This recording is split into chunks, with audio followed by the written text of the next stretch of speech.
Hi, I'm Cheryl and welcome to my sewing room. I'm going to demonstrate how to make this cute little bag. It's got several pockets on the inside, a magnetic snap closure, and these cute little rattan handles. But before we get started, I just want to let you know that at the end of the video, there are links you can click on to take you to how to make this zipper pouch and this personal tissue holder. Now let's get started on this really cute bag. This is the pattern that I'm using. It's a Butterick See&Sew pattern. The pattern number is B4645, and this is the bag that I am making, view number C. Make sure that you read the back of the envelope, especially in the notions section, because this lists all of the supplies you will need. And then down here, it will list the fabric that you will need. You're going to need fabric for the outside, lining fabric, and interfacing fabric. The only thing that I changed from what the notions asked me to get, it mentioned that you need purse handle rings that have a 7-inch diameter on the inside. Well, I saw these and I really liked them. They're these little rattan rings, but they're only 6 inches in the inside.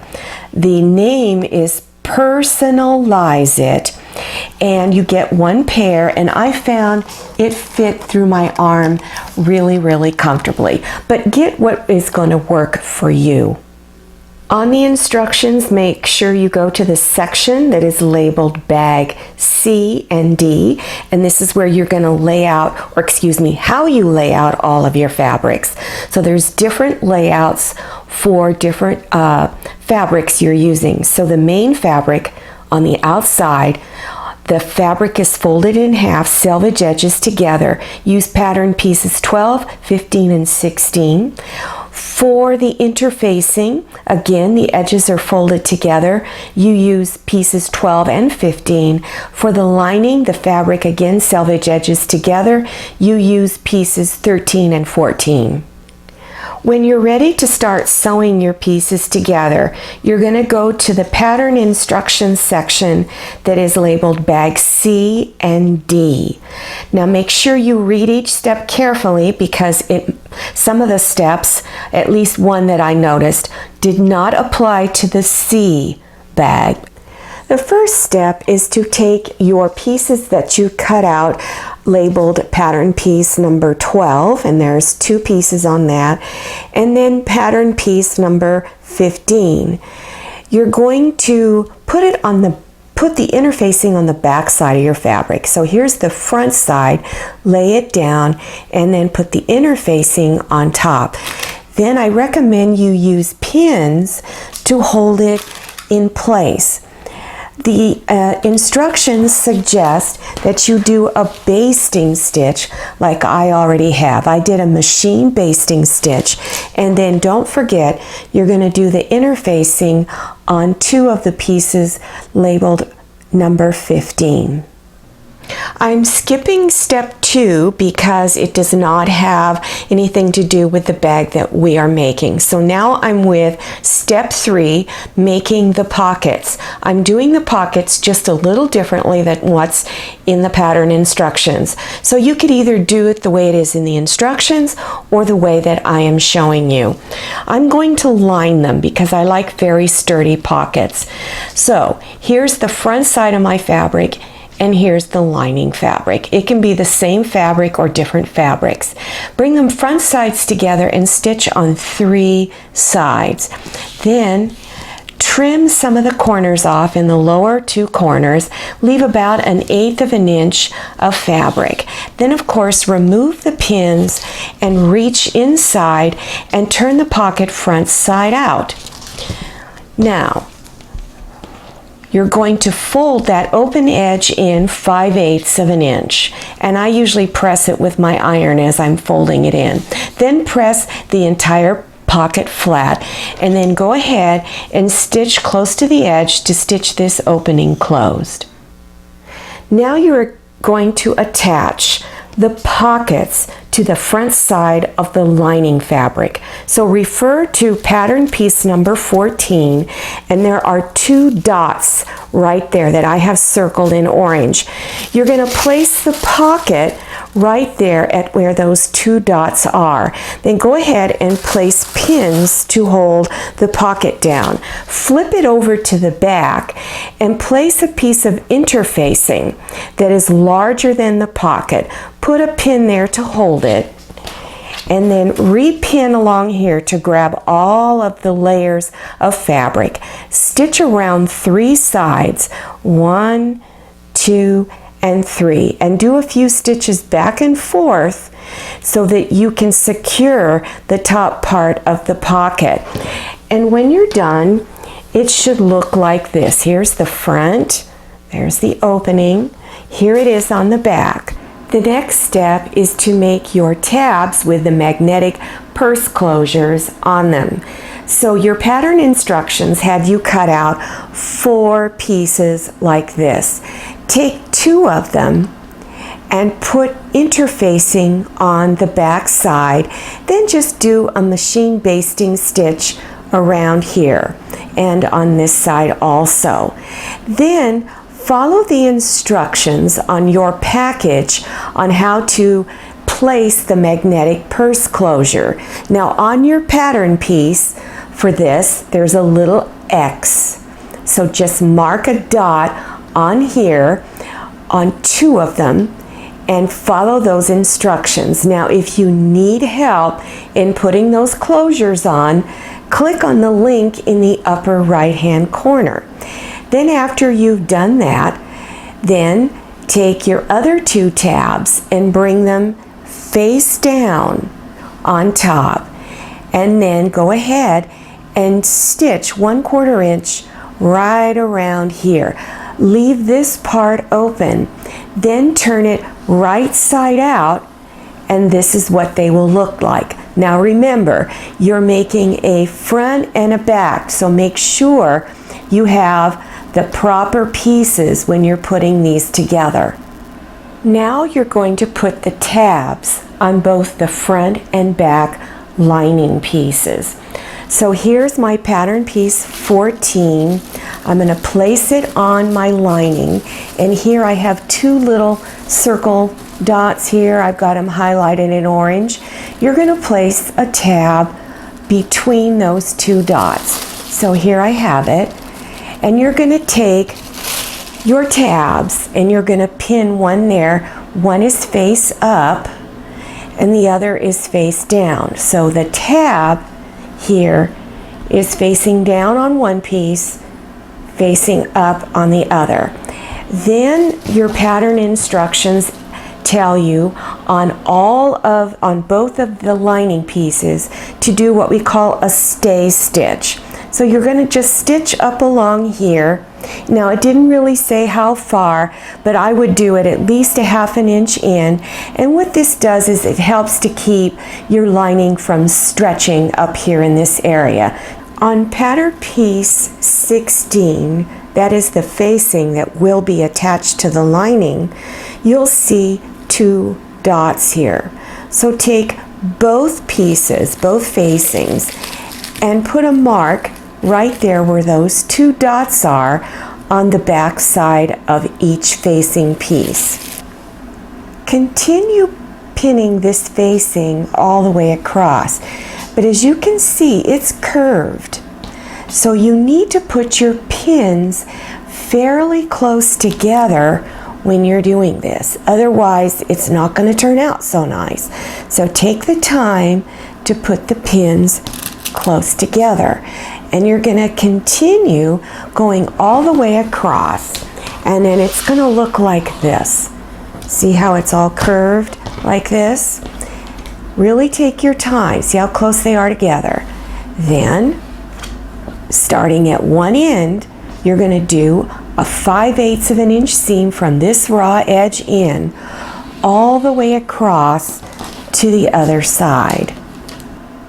After you've stitched the facing on, then on the back side, do little snips along the edge of the lining fabric here, all the way across.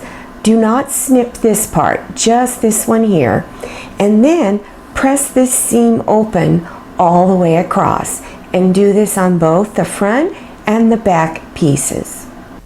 Take one of the lining pieces and one of the fabric pieces for the outside of the bag, bring them front sides together, line them up along this edge, place a pin to hold. Then from this edge in, stitch 5/8 of an inch seam all along the edge, and then take your other two pieces and do the same thing. Take pattern piece number 12 and place it over the fabric for the outside of the bag. And there's two circle dots here and here. So line up your pattern, and you can either take tailor's chalk or straight pins and place them right where those dots are. Take pattern piece 14 and place it over the lining fabric. And up here near the top edge is this circle dot right here. Again, place either a pin there or use tailor's chalk to mark that point. Now turn your piece to where the back side is facing up. Now you're going to fold it, this section right here, over to where the pins were. Remember, we had pins along here. So place pins to hold, and then pin this seam open here before you fold it over, and then fold this over. Now on your pattern piece, there's a line that shows you where the fold line is, okay? Then you're going to stitch this part down. Now in the instructions, it didn't say if you were to do it by hand or by machine. It looked like it was by hand, but I recommend that you just do it by machine, use matching thread, and just stitch, about 1/4 of an inch in from this raw edge, from here over to here. Take your purse handle and insert the lining side through.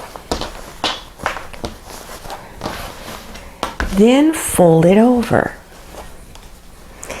And you're going to put that very top of the bag right up against the ring. This part right here. So you should see your tab. Place this down like that.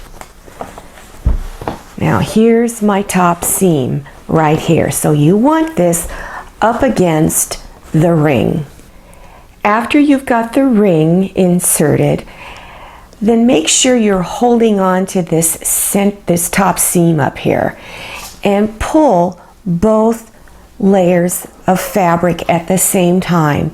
And you're going to place a few pins right along here where the facing meets the lining fabric. And you won't be able to put a lot, but do put a few there to hold it. And then you're going to be stitching right on this seam here where the facing piece meets the lining. You'll need to put the zipper foot on your machine. It'll make this next step a lot easier for you. So lower your needle down into that seam I was just telling you about. And while you're stitching around, you're going to go slow. You want to constantly feel underneath to make sure that this bottom layer is smooth. Otherwise, you're going to get tucks. So just continue to stitch really slow around there. And then as you get a little bit farther, go ahead, check underneath, make sure it's smooth, stitch a little bit more, and you'll have to remove pins as you go because it's going to really get in the way, but keep straightening out that bottom layer so you don't get tucks. Bring the two lining sections front side together, and then the pieces for the outside of the bag, bring those front side together. And then place pins along this edge right here as well as the other side. Then place pins along the lower portion of the bag. Refer to pattern piece number 12, and on each side of the bag you're going to stitch from the large circle dot all the way down to this lower corner right here. After stitching each side of the bag, then you're going to stitch along the lower portion of the bag from this lower corner all the way across to the other lower corner. Do not stitch these corners closed right here. The next step is to stitch this corner closed. So you're going to take the corner on each side, this one and this one, and you're going to pinch them together. So open it up, pinch it there, and then of course on the other side. Then open up your seam, and excuse me for taking so long, my hand doesn't work that well. Then pin this open, your seam open. You've got these corners pinched on both sides so that it looks like this. And then you're going to stitch right across here, 5/8 of an inch seam. To stitch the lining pieces closed, refer to pattern piece 14 for the markings to show you the stitch area. You're going to stitch the sides up just like you did on the other section, but on the lower section you need to leave an opening down here that you do not stitch over so that your purse handles can slip through there. Stitch both lining corners closed. Reach through the opening at the bottom of the lining and grab the purse handles and begin pulling the bag front side out. On each side of the bag near the purse handles, you're going to fold this in and place pins straight across there, and then stitch close to the edge all along that side, and do it on both sides of the bag. Pull the lining out of the bag and open the hole at the bottom of the lining. Insert the cardboard through that opening and push it into the lower portion of the bag. To close the opening at the bottom of the lining, fold the edges inside and pin the opening closed. Now I'm going to change a little bit how you close that opening. It asks you to do a slip stitch. I'm going to just do a straight machine stitch close to the edge all the way across. All you have to do now is just push the lining back into the bag, close the snap closures, and you're all done. I think it just turned out adorable. Well, I hope you enjoyed this video and that you try to make this cute little bag. Now, if you did like this video, click on thumbs up. Also, click on share to share this video with your friends. And if you haven't subscribed yet, click on that red subscribe button down there in the lower right-hand corner. Make sure you enter your email address, then click on that little bell so you receive email notifications about my latest video. I'm Cheryl, this is Manny. See you next time. Bye for now, and happy sewing.